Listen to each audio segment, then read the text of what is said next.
19 फरवरी 2000 Saturday night, Mexico का एक छोटा सा खूबसूरत शहर क्रिस्टोबल डी लास केसेस।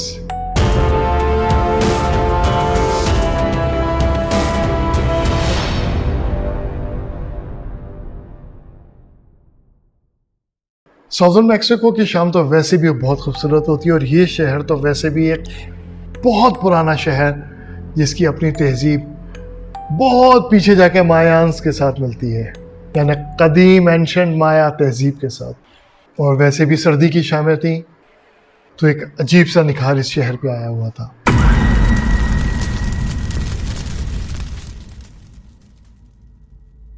इसी शहर के एक 4 स्टार होटल एरिक फेट कोडाल होटल की रिसेप्शन पे 41 साला खूबसूरत मैक्सिकन खातून अपने आने और जाने वाले टूरिस्ट के साथ मुस्तकिल बिजी रही, क्योंकि आज वीकेंड था तो लोग आ रहे थे जा रहे थे। बहुत थका देने वाले शिफ्ट थे। वक्त गुजरता रहा, उसकी एंड ऑफ द शिफ्ट का टाइम आ रहा था, 11 बजने वाले थे। अब थोड़ा रिसेप्शन थमना शुरू हो गया था, रश कम हो गया था। 11 बजे तो वैसे भी इस लेडी की शिफ्ट ख़त्म हो जाती थी। इस खूबसूरत मैक्सिकन खातून का नाम पाउला रुइस था। मैक्सिको के लोगों की तो वैसे भी अंग्रेज़ी इतनी मजबूत नहीं होती, तो वो उस मैक्सिकन लहजे की अंग्रेज़ी के साथ टूरिस्ट को समझाना, उनको बुझाना, उनको रास्ता देना कोई आसान शिफ्ट नहीं थी। मगर पाउला बहुत मेहनत के साथ अपना काम करती रही, तो उस वजह से बहुत थक चुकी थी। 11 बजने में सिर्फ थोड़ा सा वक्त रह गया था, तो उसने अपना चीज़ें समेटना शुरू की और उसने अपना सेलफोन उठाया और उसमें देखा तो उसका 19 साला बेटा मैकगिल का एक मैसेज आया हुआ था। उस मैसेज में था कि अम्मा, आप मॉम तैयार रहना, मैं आपको लेने आ रहा हूँ। वो अक्सर अपनी माँ को लेने होटल आ जाता था और लेके अपने साथ बाइक पे लेके जाता था। मैकगिल अपनी माँ से इतनी शदीद मोहब्बत करता था कि वो हर वक्त किसी ना किसी चक्कर में रहता था कि किसी तरह अपनी माँ को मोटरसाइकिल पे बिठाए और घुमाने फिराने निकल जाए।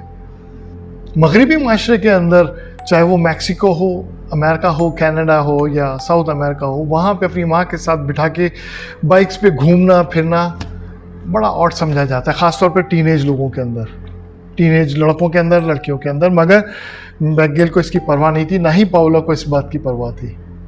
मैकगिल जितनी अपनी माँ से मोहब्बत करता था, उसी तरह वो अपनी मोटरसाइकिल से भी बहुत शदीद मोहब्बत करता था।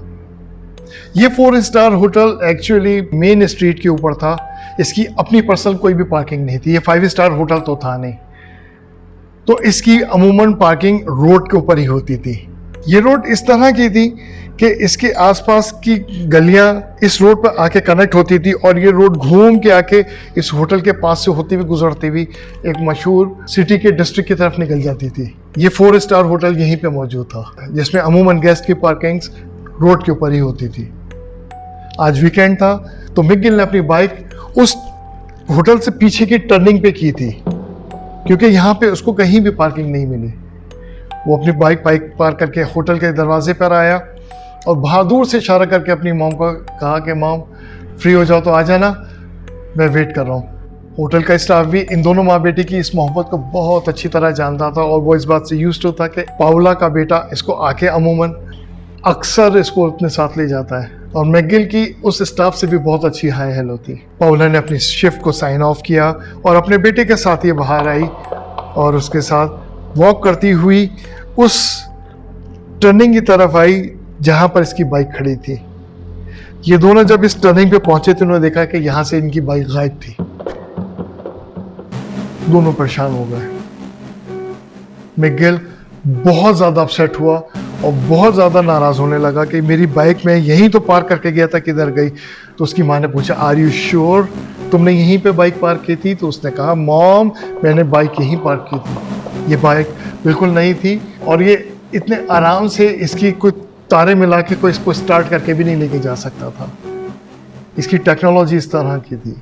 मैकगिल बार बार अपनी माँ को तसल्ली देता, मॉम मेरे पास चाबी है, ये गाड़ी स्टार्ट करके कोई नहीं लेके गया होगा, डेफिनेटली बाइक मेरी यहीं थी, स्पेस खाली है, ये मोटर बाइक कोई भी चोरी करके इतने आराम से नहीं लेके जा सकता। दोनों समझ तो चुके थे कि मोटरसाइकिल तो चोरी हो गई। अब पाउला भी बहुत अच्छी तरह जानती थी कि उसका बेटा अब रुकने वाला तो है नहीं, वो किलर ढूंढेगा, और अगर चोर से आमना सामना हो गया तो ये भिड़ेगा। ये लोग अच्छी तरह जानते थे कि इस शहर की अच्छाइयाँ क्या हैं और बुराइयाँ क्या हैं, क्योंकि ये दोनों यहीं रहते थे। और पाउला एक बहुत प्रैक्टिकल औरत थी जो कि अपने 4 बच्चों को पाल रही, और उसको पता था कि इस शहर के अंदर एक्टिव रिस्क क्या क्या है। ये शहर तो बहुत अच्छा था, मगर इसके अंदर चोरी चिकारी, डकैती, ड्रग्स, गैंग रेप, प्रोस्टिट्यूशन, ये सब कुछ भी मौजूद था। और पाउला अच्छी तरह जानती थी कि इस वक्त अगर पुलिस के पास पहुंचा जाए तो वो भी करप्शन में डूबी हुई, वो भी कुछ नहीं करेगी। वो इस बात को बहुत अच्छी तरह जानती थी कि उसका बेटा अब रुकने वाला नहीं है। वो इसकी मोटरसाइकिल को ढूंढेगा और उसमें कहीं इसको कोई प्रॉब्लम ना हो जाए। उसने अपने बेटे को ऑफर की कि अब हम दोनों एक काम करते हैं कि यहाँ आसपास की गलियों को ढूंढते हैं, क्योंकि गाड़ी तो मोटरसाइकिल तो स्टार्ट हुई नहीं होगी। वो लेके अगर गया होगा तो दूर नहीं गया होगा, अगर गाड़ी में डाल के लेके गए होंगे तब तक ले जा चुके होंगे, मगर हम थोड़ा ढूंढ लेते हैं इसको कि हो सकता है हमें बाइक मोटरसाइकिल कहीं से मिल जाए। उन्होंने आसपास की गलियों को ढूंढना शुरू किया। पाउला ने अपना सेलफोन निकाल लिया और उससे वीडियो बनाने लगी, मगर उसकी सेलफोन के अंदर इतनी मेमोरी नहीं थी जिसको वो इस्तेमाल करती। तो उसने क्या किया कि उसने उस लोकेशन जहाँ से मोटरसाइकिल चोरी हुई थी उसकी 5-6 तस्वीरें ली और गली आसपास की उसने स्नैपशॉट्स करना शुरू किया। दोनों अम्मा बेटे साथ साथ गलियों को झांकते रहे, ढूंढते रहे, गलियों के अंदर घुस के देखते रहे। आखिर में करते करते वो एक पीछे की गली में पहुंचे। वहां उन्होंने देखा कि मैकगिल की मोटरसाइकिल को एक चोर उसको घसीटता हुआ लेके जा रहा था, यानी दोनों हैंडल पकड़ के लेता हुआ जा रहा था। मोटरसाइकिल स्टार्ट नहीं थी, जिसका मतलब ये था कि उस चोर ने उसका हैंडल लॉक को ही तोड़ा था। मोटरसाइकिल स्टार्ट करने की कोशिश अगर की होगी तो वो उससे स्टार्ट नहीं हुई थी। येलो कलर की ये स्पोर्ट्स मोटरसाइकिल जो कि मैकगिल को भी बहुत पसंद थी और उसकी माँ को भी पसंद थी। ये लोग जल्दी से वो जो लेके जा रहा था भागते हुए आए और उसके सामने खड़े होकर उससे छीना झपटी करने लगे। वो भी रेजिस्ट करने लगा और वो भी मुंहमारी होने लगी इनकी। इसी अरसे में जब ये आपस में छीना झपटी कर रहे थे तो एकदम इस मोटरसाइकिल चोर ने इन दोनों माँ बेटे के पीछे की तरफ देखना शुरू किया और एकदम इनको देख के मुस्कुराने लगा।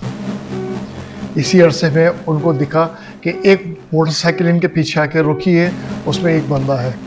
तो इन दोनों माँ बेटे ने पलट के देखा कि उस मोटरसाइकिल पे हेलमेट के अंदर एक शख्स पिस्टल ताने हुए, पिस्टल का एम मैकगिल की तरफ था।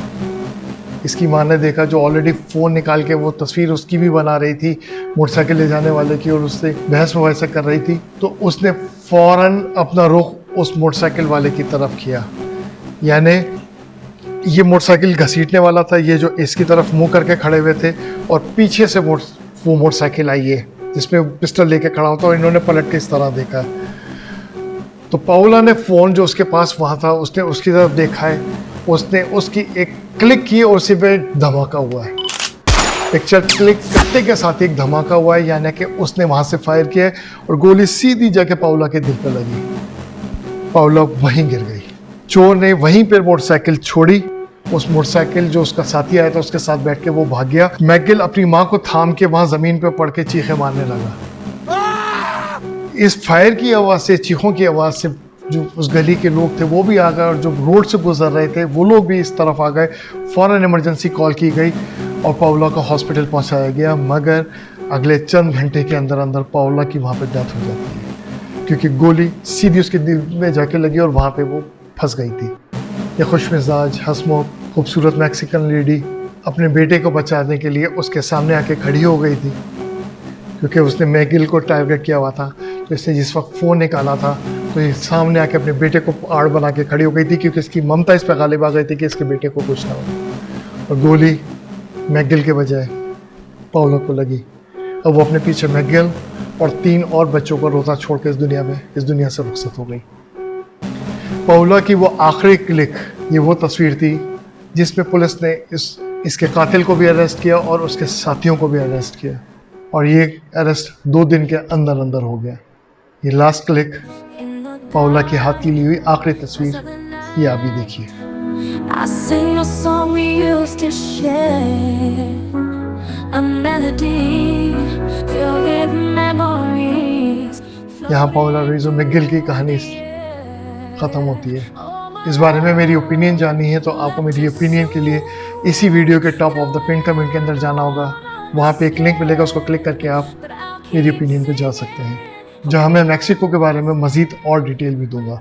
अगर आप अफगानिस्तान में होने वाले एक अजीबोगरीब इंसिडेंट या अमेरिकन फ़ौज का एक अजीबोगरीब चीज़ से एनकाउंटर के बारे में जानना चाहते हैं तो ये वीडियो देखें कि अमेरिका की एक ऐसी डेट जो कि पहली डेट ही बड़ी ज़बरदस्त थी, मगर वो उन दोनों डेट लगाने वालों के लिए ज़िंदगी की आखिरी डेट थी, उसके लिए आप यहाँ देखें। मिलते हैं एक नई वीडियो में। Subscribe now to Dark Events and tap the notification bell to never miss an enthralling episode.